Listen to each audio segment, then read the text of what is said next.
2024 ఎన్నికలు జరిగే నాటికి మందనేది లేకుండా చేసిన తర్వాతనే ఓట్లు అడుగుతానని చెప్పి ప్రతి అక్కకు చెల్లెమ్మకు నేను మాటిస్తా ఉన్నా. గవర్నమెంట్ లో ఖాళీగా ఉన్న మొత్తం 2,30,000 ఉద్యోగాలు రిలీజ్ చేస్తాను అని చెప్పి మీ అందరికీ కూడా నేను మాట చెప్తా ఉన్నాను. ప్రతి సంవత్సరం జనవరి 1వ తారీఖున ప్రభుత్వ ఉద్యోగాల భర్తీకి క్యాలెండర్ కూడా విడుదల చేస్తాను అని చెప్పి మీ అందరికీ కూడా హామీ ఇస్తా ఉన్నా.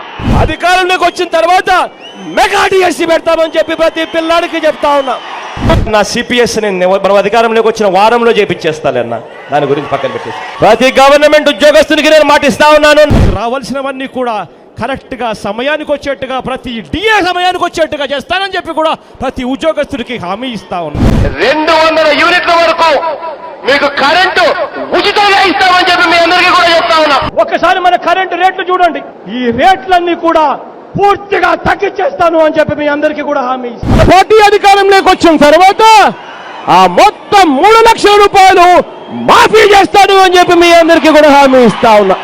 ప్రతి రైతన్నకు వడ్డీ లేకుండా రుణాలు ఇప్పిస్తాము అని చెప్పి ప్రతి రైతన్నకు హామీ ఇస్తా ఉన్నా. గాలి వినపడుతుంది కానీ కనపడదు. జగన్ హామీలు వినపడతాయి కానీ ఆచరణలో కనపడవు. అందుకే